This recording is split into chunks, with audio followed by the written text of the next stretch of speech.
मिजाज हमारा है और यही मिजाज इज़ार रश्वी साहब को इंशाअल्लाह ताला जब पटना में जाएंगे तो बिहार की विधानसभा में इज़ार रश्वी न नजरों को झुकाएगा न गर्दन को झुकाएगा, बल्कि सीना तान कर कहेगा कि सुनो मोदी, अगर तुम्हारा 56 इंच का है तो मेरा 60 इंच का मेरे पास है।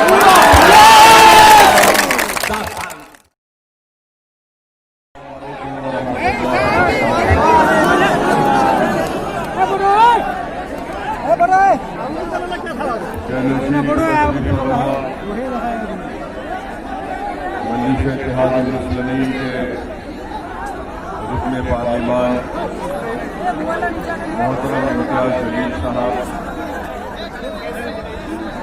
कोटा दामन से मजलिस इत्तेहादुल मुस्लिमीन के उम्मीदवार मोहतरम इज़ार रश्वी साहब, बेनशीन बतशरीफ फरमा तमाम बुजुर्गान मिल्लत, जिम्मेदारा हज़रात, मेरे मजलिसी रुतबा, हाज़रीन इकराम, आप तमाम का बेहद शुक्रिया कि आपने आज के इंतखाबी जलसे में अपना कीमती वक्त निकाल कर शिरकत की। आप तमाम लोग बखूबी इस बात से वाकिफ हैं कि मजलिस इत्तेहादुल मुस्लिमीन इस बिहार के असेंबली के चुनाव में हमारे साथ उपेंद्र कुशवाहा साहब की RLSP party, Bahujan Samaj party और देवेंद्र यादव साहब की समाजवादी जनता दल और जनाब राजभर साहब की सुहेल देव पार्टी, हम तमाम ने मिलकर एक ग्रैंड डेमोक्रेटिक सेकुलर फ्रंट बनाया है, जिसमें हमने ये तय किया कि इंशाअल्लाह ताला आप तमाम की ताईद और दुआएं साथ रही तो बिहार का नया मुख्यमंत्री उपेंद्र कुशवाहा साहब को बनाया जाएगा। और आप ये बात भी जानते हैं कि मजलिस इत्तेहादुल मुस्लिमीन बिहार प्रदेश में 5 साल पहले हमने अपने सियासी सफर का आगाज किया तो इसी सीमांचल की सरजमीन से हमने अपने सियासी सफर का आगाज किया। और जब मजलिस इत्तेहादुल मुस्लिमीन ने सीमांचल की पसमानदगी, सीमांचल के इंसाफ का मुतालबा किया तो तमाम बिहार की दीगर सियासी जमातें, चाहे वो RJD हो, JDU हो, BJP, कांग्रेस, ये सब ताज्जुब कर रहे थे, ये कौन है, ये कौन पार्टी है जो आज आकर सीमांचल के इंसाफ की बात कर रही है। हमारे मुखालिफिन ने हमारा मजाक भी उड़ाया और सबने कहा कि ये सिर्फ इलेक्शन का एक हरबा है, इलेक्शन खत्म होने के बाद ये सीमांचल को याद नहीं करेंगे। मैं आज आपके दरमियान में खड़े होकर जिम्मेदारी के साथ कह रहा हूं कि 5 साल पहले जो हमने अपने सियासी सफर का आगाज किया और हमारा नस्बुलैन यही है और आज भी है और कल भी रहेगा कि हम उस वक्त तक चैन से नहीं बैठेंगे जब तक के सीमांचल से इंसाफ नहीं होगा, सीमांचल की सरजमीन पर बसने वालों से इंसाफ नहीं होगा, सीमांचल को बाढ़ से राहत नहीं मिलेगी, सीमांचल के हर आदमी के घर तक रोड नहीं बनेगी, सीमांचल में जो अलीगढ़ मुस्लिम यूनिवर्सिटी है उसको सही यूनिवर्सिटी का मौक़िफ़ जब तक नहीं मिलेगा हम खामोश नहीं बैठेंगे। सीमांचल की सरजमीन पर बसने वाले मासूम बच्चे और बच्चियों के लिए मौसर स्कूल शिक्षा का इंतजाम नहीं होगा, हम चैन की सांस नहीं लेंगे। सीमांचल की जनता के लिए जब तक अस्पताल का इंतजाम नहीं होगा हम खामोश नहीं बैठेंगे। जब तक के सीमांचल के पूर्णिया में एयरपोर्ट नहीं बनेगा हम उस वक्त तक खामोश नहीं बैठेंगे। इसलिए हमने हमेशा कहा कि सीमांचल जिंदाबाद, सीमांचल जिंदाबाद, नारा है कि सीमांचल जिंदाबाद। और सीमांचल से इंसाफ उसी वक्त होगा जब आप मजलिस इत्तेहादुल मुस्लिमीन के उम्मीदवारों को भारी अक्सरियत से अपनी दुआ और वोट देकर कामयाब करेंगे। मेरे अजीज दोस्तों और बुजुर्गों, हम जब 5 साल पहले मजलिस इत्तेहादुल मुस्लिमीन का सियासी सफर का हमने आगाज किया, मैं आपको याद दिलाना चाहता हूं, आपके हाफिजे को ताजा करना चाहता हूं, उस वक्त गठबंधन के नाम पर आपसे वोट लिया गया। उस वक्त गठबंधन के नाम पर आपसे वोट लिया गया। जब हम यही कोचा दामन के बुजुर्गों से मुलाकात करते थे तो हमारे बुजुर्ग हमसे कहते थे कि ओवैसी तुम अभी आए हो, कोशिश करते रहो और बार बार आते रहना। लोग हमसे सवाल करते हैं कि तुम आओगे नहीं आओगे।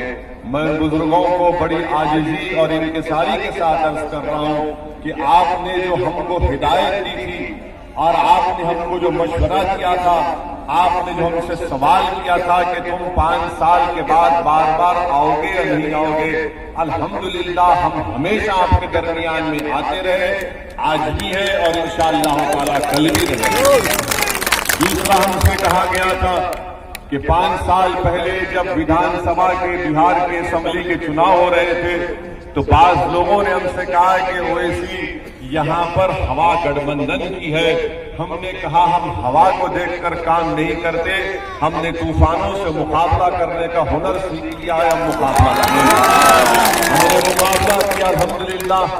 अल्लाह की जात पर उस वक्त भी तवक्कल किया, आज भी अल्लाह की जात पर तवक्कल करके मुकाबला कर रहे हैं, क्योंकि हम जानते हैं कि हवाओं को देखकर अगर हम अपने फैसले बदल लेंगे तो फिर वो इंसान साबित कदम नहीं रह सकता, इस्तिकामत उसको नहीं मिलेगी, क्योंकि हमको जानते हैं कि हमारा मुकाबला हमेशा बातिल ताकतों से, बातिल कुव्वतों से होता रहा।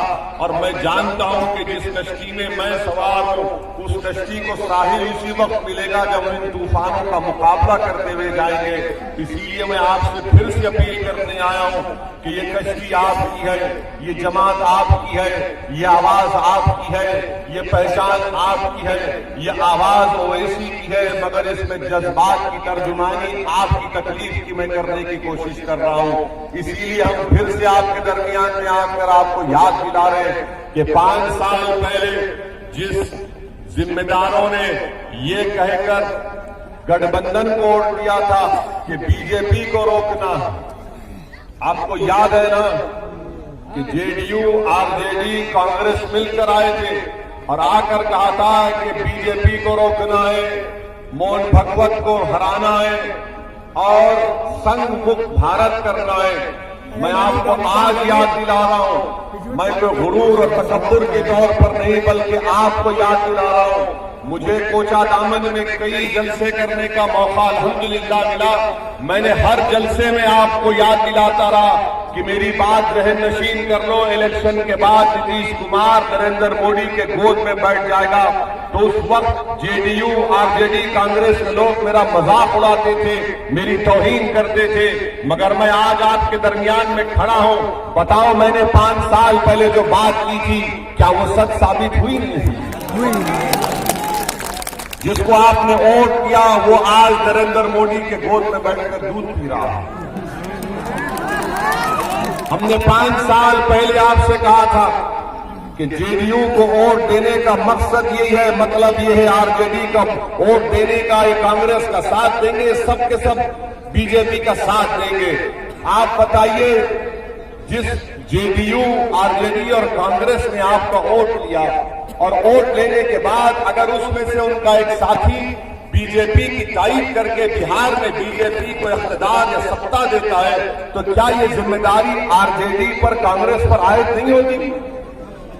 5 साल पहले मुझको कहा गया था कि ये वोट कठुआ है। मैं आज भी कह रहा हूं और कल भी कहता रहूंगा, मेरा काम वोट काटना नहीं है, मेरा काम दिलों को मिलाना है और मैं इंशाअल्लाह दिलों को मिलाकर ही, जब तक अल्लाह मुझे इस दुनिया में जिंदा रखेगा, मैं दिलों को मिलाता रहूंगा। जब तक जिंदगी मुझसे वफा करती रहेगी मैं दिलों को मिलाता रहूंगा। मगर असल वोट के चोर तो जेडीयू, आरजेडी और कांग्रेस वाले हैं। ये वोट के चोर है जिन्होंने आपसे आपका वोट की चोरी की और उसके बाद आपको धोखा देकर आपके पीठ में खंजर मारकर जाकर नरेंद्र मोदी का साथ। क्या ये जिम्मेदारी आरजेडी, कांग्रेस की नहीं है? बताओ इनके पास क्या जवाब है? इसका कोई जवाब नहीं। हम सीमांचल की पसमानदगी की लड़ाई लड़ रहे हैं और हम आपसे कह रहे हैं कि इजहार असवी को इंशाअल्लाह ताला आप कामयाब करेंगे। इंशाअल्लाह इजहार असवी जब विधानसभा में जाएंगे, मुख्यमंत्री इंशाअल्लाह अगर अल्लाह ने चाहा उपेंद्र कुशवाहा भी बनेंगे असवी साहब से आपके दरमियान में। तो मैंने उनसे कहा, वो फिर आपको कह रहा हूं कि इजहार असवी साहब अगर आप मुख्यमंत्री से मुलाकात करेंगे,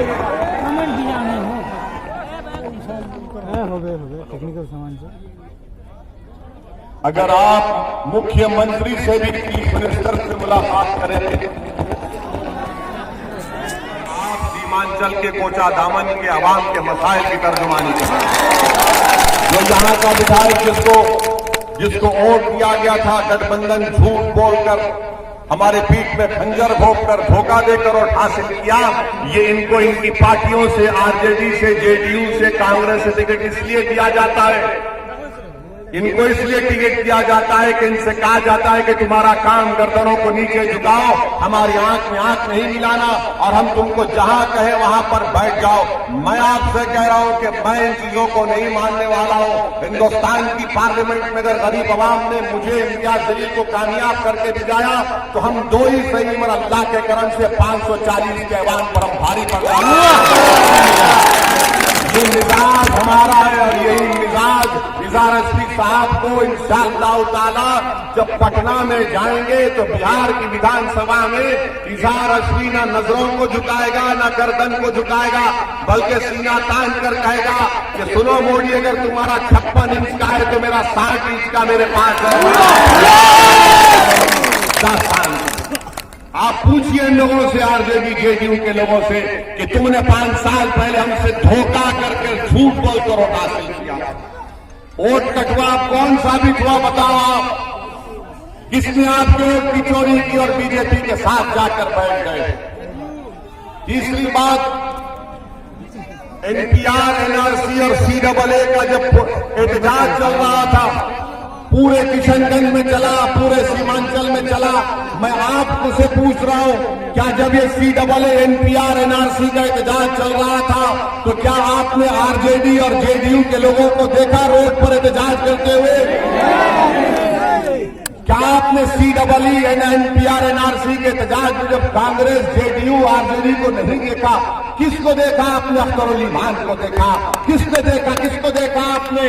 हमारे किशनगंज के एमएलए वहां पर, वो रोड पर थे, आप रोड पर थे, हमारी बहनें थी, हमारी माएं थी, क्यों एहतजाज कर रही थी सीएए, एनपीआर, एनआरसी के लिए? क्योंकि हमारी बका का मसला था।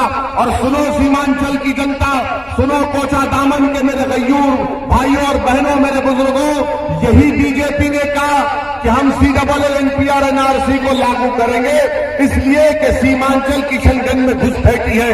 मैं आज के जलसे में मौजूद तमाम से एक सवाल करना चाह रहा हूं, बताओ आप घुसपैठी है? क्या आप घुसपैठी है? क्या आप इस भारत के बाइज्जत अव्वल दर्जे के शहरी नहीं है? तो फिर क्यों खामोश बैठी आरजेडी? क्यों खामोश बैठी जेडीयू, जब आरएसएस, बीजेपी से तमाम सीमांचल की जनता की बेइज्जती की जा रही थी? किसने उनको मुंह तोड़ जवाब दिया? मजलिस इत्तेहाद मुस्लिमीन ने उनको मुंह तोड़ जवाब दिया। टीवी पर पार्लियामेंट के अंदर खड़े होकर कहा कि किसने कहा तुमसे कि सीमांचल में घुसपैठी है? अरे ये वो लोग लोग हैं जिन्होंने पाकिस्तान के पैगाम को ठुकराया, जिन्ना के पैगाम को ठुकराया, तुम्हारी नाइंसाफी को बर्दाश्त कर रहे हैं। तुमने इन पर जुल्म किया। बिहार के हर इलाके में तरक्की हुई, मगर अगर कहीं पर तरक्की नहीं होती तो सीमांचल में नहीं होती। अरे एम्स आता है, पटना को जाता है, दरभंगा जाता है, मगर सीमांचल की सरजमीन पर नहीं आता। एक एक चीज की अगर मैं दास्तान बयान करना शुरू करूं तो बहुत लंबा वक्त लग जाएगा, मगर ये लड़ाई आपकी लड़ाई लड़ रहे हैं, ये आपकी लड़ाई है, आपके बच्चों के मुस्तकबिल की लड़ाई है, इन बच्चों की तालीम की लड़ाई लड़ रहे हैं। मैं बिहार को अपनी मकबूलियत में इजाफा करने के लिए नहीं आया, अल्लाह जानता है मेरी बात को। मैं बिहार को इसलिए आया और सीमांचल की लड़ाई ये आपके मुस्तकबिल की लड़ाई, ताकि आप लीडर बने, आपकी क़ियादत बने जो इन तमाम जेडीयू आरजेडी की गुलामी से आजाद हो, ज़हनी गुलामी से आजाद हो, सियासी गुलामी से आजाद हो, हर तरह से हमको आजादी मिले ताकि सही मानों में यहाँ पर तरक्की हो, यहाँ पर काम हो, यहाँ पर स्कूल बने, यहाँ पर आप सीना तान कर गए कि हाँ अब हमारी एक आवाज है जो इज़हार रफ़ी के रूप में विधानसभा में गूंजेगी। ये पैगाम आपको देने के लिए आया। मेरे अजीज दोस्तों और बुजुर्गों, बहुत सी बातें होती हैं, बहुत सी नारे लगाए जाती हैं। अब जब आरजेडी के लोग आएंगे तो एक ही बात कहेंगे, देखो बीजेपी को रोकना है। एक ही बात कहेंगे जब आरजेडी कांग्रेस वाले आएंगे, कहेंगे बीजेपी को रोकना है।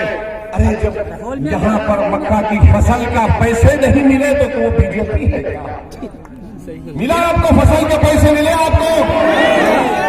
नहीं मिला। अब वो नहीं बोलेंगे नहीं वो हैदराबाद से एक दीवाना आया था, उसकी बातों पे नहीं जाना, वो जज्बाती तकरीर करता है, वोट कछुआ है। अरे तुम वोट चोर हो, तुमको सीमांचल की जनता से क्या मोहब्बत? तुम कब तक बीजेपी का डर हमको दिखाओगे? अरे याद रखो, अगर मैं दुनिया में आया तो खून के टुकड़े से आया, अल्लाह के काम से आया। अगर मैं दुनिया में पैदा हुआ तो अल्लाह के काम से पैदा हुआ। अगर मैं दुनिया में जीऊंगा तो अल्लाह के काम से जीऊंगा। अगर मैं मर के जाऊंगा तो मेरा हिसाब भी अल्लाह करेगा। ना तुम दुनिया में करोगे ना आखिरत में करोगे। मैं अल्लाह का मोहताज था, हूं और रहूंगा। मैं किसी सियासी जमात के बैसाखियों पर जिंदा नहीं रह सकता। मेरे अजीज दोस्तों और बुजुर्गों, आपको ये समझना है कि जब तक भारत की जमहूरियत में आपकी एक आजाद सियासी आवाज नहीं होगी, आप अपने मसाइल को हल नहीं करवा सकेंगे। 540 का भारत का लोकसभा है। जब CAA का कानून आया तो पूछो आरजेडी वालों से, पूछो कांग्रेस वालों से, पूछो जेडीयू वालों से, किसमें हिम्मत थी कि मोदी के सामने मैंने कहा यह कानून महात्मा गांधी और अम्बेडकर के खिलाफ है, उसको फाड़ कर फेंकेगा। नहीं कर सकते थे। जब मैंने वो कानून को फाड़ा पार्लियामेंट में तो सन्नाटा तारी हो गया। किसी एक बीजेपी के जेडीयू के MP थे, बोले कि ओवैसी तुमको डर नहीं लगता? मैंने कहा किससे? तुम्हारे बाप से या अल्लाह से?